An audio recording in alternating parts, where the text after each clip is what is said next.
दोस्तों, आप जानते हैं कि कल का पूरा दिन वक्फ बिल जो है उसके ऊपर चर्चा में बीत गया। लगातार सब तरफ मीडिया में, हर तरफ सियासी गलियारों में, कहें हर तरफ पूरे भारत में अगर देखा जाए तो हर एक खबर या हर एक बात वक्फ बिल से जुड़ी हुई रही। कल पूरे दिन इसके ऊपर काफी माहौल बना, इस पर चर्चा हुई, कई जगह विरोध प्रदर्शन भी देखे गए, कई जगह इसके समर्थन में लोग आतिशबाजी भी करते देखे गए, कई सारी बातें सामने आई। बहरहाल कल आधी रात को लोकसभा के अंदर वक्फ संशोधन बिल पर खूब चर्चा हुई और 1 बजे के आसपास, मतलब 1 से 2 बजे के आसपास अगर देखें तो इस पर वोटिंग हुई और उसके बाद 2 बजे के आसपास ये बिल आखिरकार पास हो गया। उसके बाद मणिपुर के मामले पर भी कुछ देर तक चर्चा हुई और आप कह सकते हैं कि रात के 3 बजे तक कल संसद आराम से चल रही थी, बैठी हुई थी।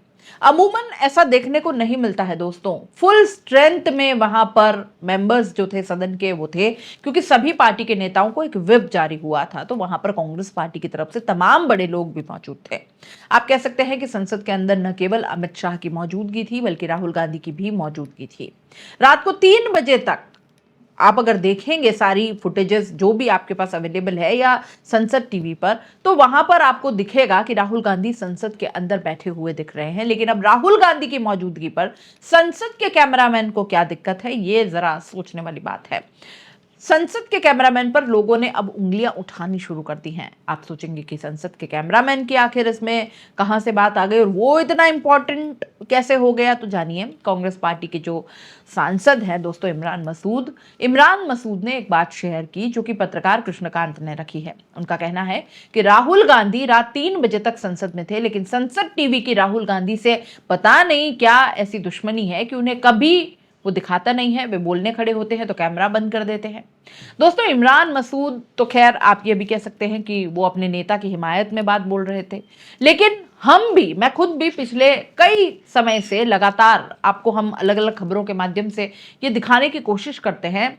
इस लोकसभा में ही नहीं, इससे पिछले वाली भी जो लोकसभा थी उसमें भी लगातार ये शिकायत विपक्ष के सांसदों की रही कि जब भी वो बोलने के लिए खड़े होते हैं माइक ऑफ कर दिया जाता है, माइक बोलने के लिए उनको मौका ही नहीं मिलता है।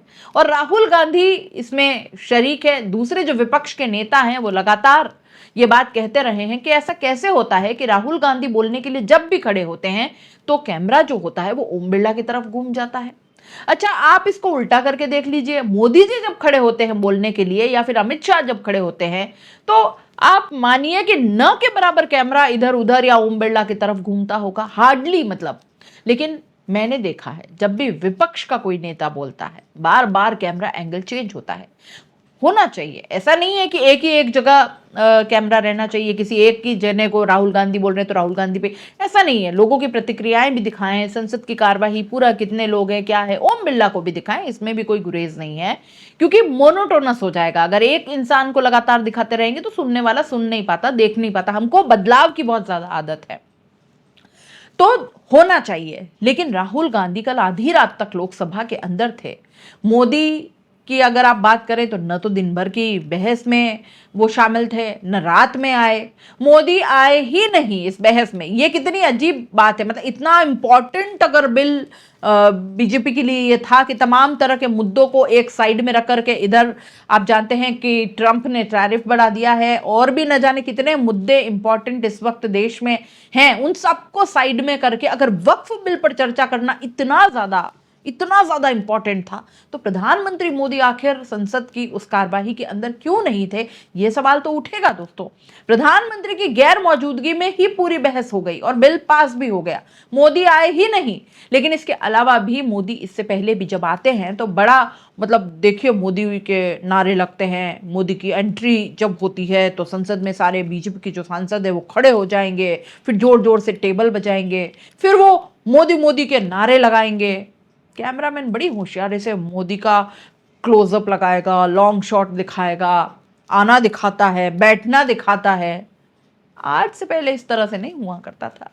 संसद के अंदर कभी किसी नेता के लिए नारेबाजी हुई हो, इस तरीके का ये जो नया कल्चर एक अभी शुरू हुआ है।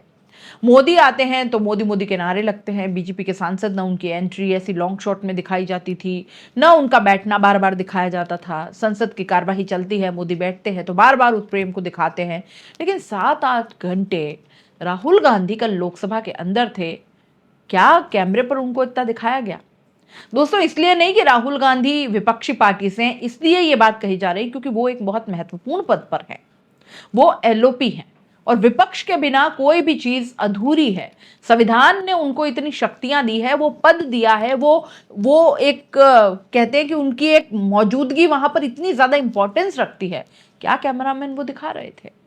आप खुद तय कीजिए कि जो बात मैं बोल रही हूं या फिर जो बात इमरान मसूद कह रहे हैं वो केवल आरोप है या फिर उसके पीछे कोई आधार है, कोई तर्क है। हालांकि राहुल गांधी उन वक्ताओं में से नहीं थे जिनको कांग्रेस पार्टी ने चुना।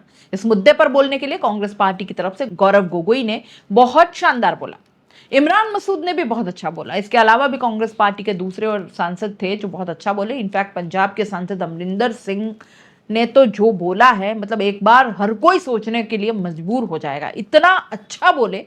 लेकिन राहुल गांधी की मौजूदगी केवल कांग्रेस पार्टी के सांसद के तौर पर नहीं थी। मैंने आपको बताया कि राहुल गांधी की मौजूदगी एलओपी के तौर पर थी।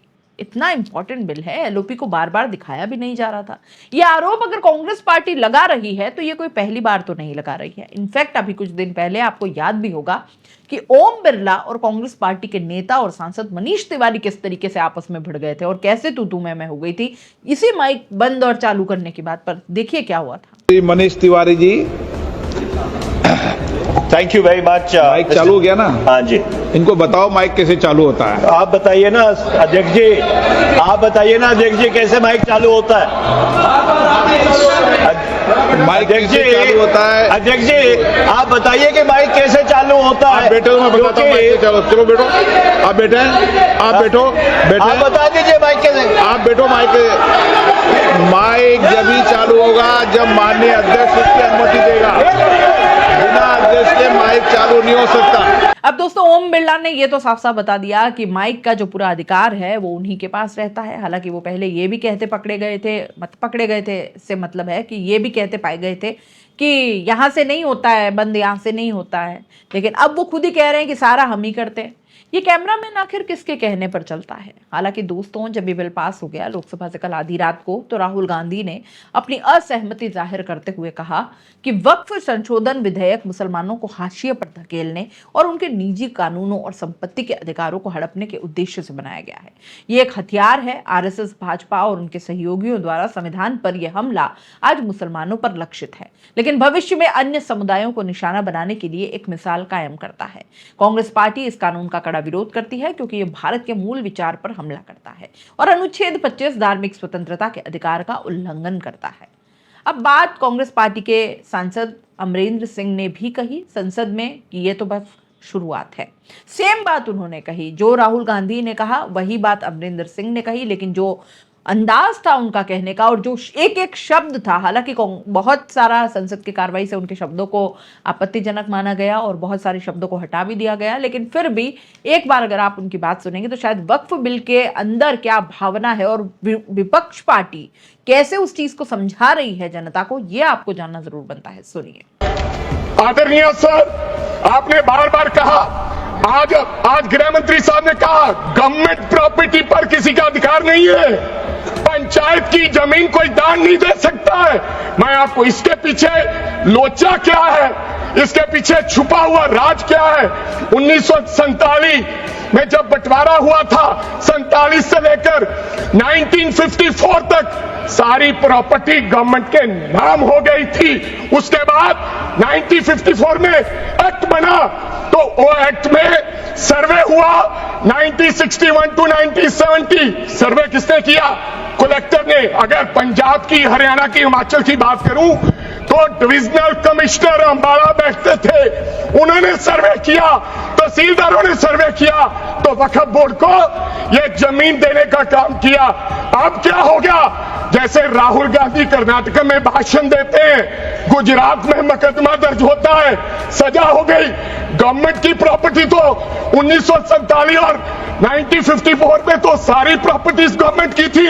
अब एक बंदा खड़ा होगा तो वो कहेगा कि यहां पर ये गवर्नमेंट की प्रॉपर्टी है, डिस्प्यूट होगा, तो आप वक्फ बाय यूजर का अधिकार खत्म कर दोगे कि ये तो जमीन गवर्नमेंट की थी, आप उसकी जमीन छीन लोगे। फिर आपने कहा लिमिटेशन एक्ट की बात कर रहे हैं आप, और किसी धार्मिक स्थानों पर तो लिमिटेशन एक्ट लागू नहीं होता।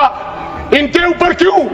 आप जानबूझकर इनको अपनी लात के नीचे से दबाना चाहते हो, इनकी छाती पर चढ़ना चाहते हो, जानबूझ के मुसलमान को मारना चाहते हो, जानबूझ के इस देश में मिनॉरिटीज को खत्म करना वाद चाहते जो है ना, हो। इसको ये पहला एक्सपांस करना हमला मुसलमान जानबूझ पे के है, मारना चाहते हैं फिर मुसलमान सिखों पे को। हो गया, It should be फिर expansed, और लोगों deleted पे from होगा। the record। और लास्ट आपने कहा प्रैक्टिसिंग मुस्लिम, एक आपने और कंडीशन लगा दी लास्ट कि 5 साल प्रैक्टिस मुस्लिम होना चाहिए, वो दान दे सकता है।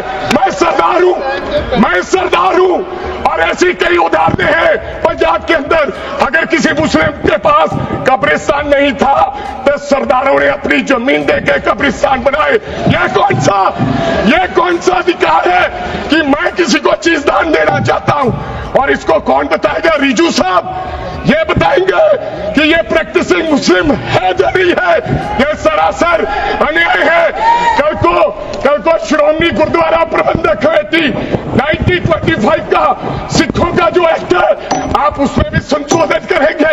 आपको लगता है पहले मुस्लिम मारेंगे, फिर सिख मारेंगे, फिर क्रिश्चियन मारेंगे? ये आपकी सोच है और मैं बिल का विरोध करता हूं।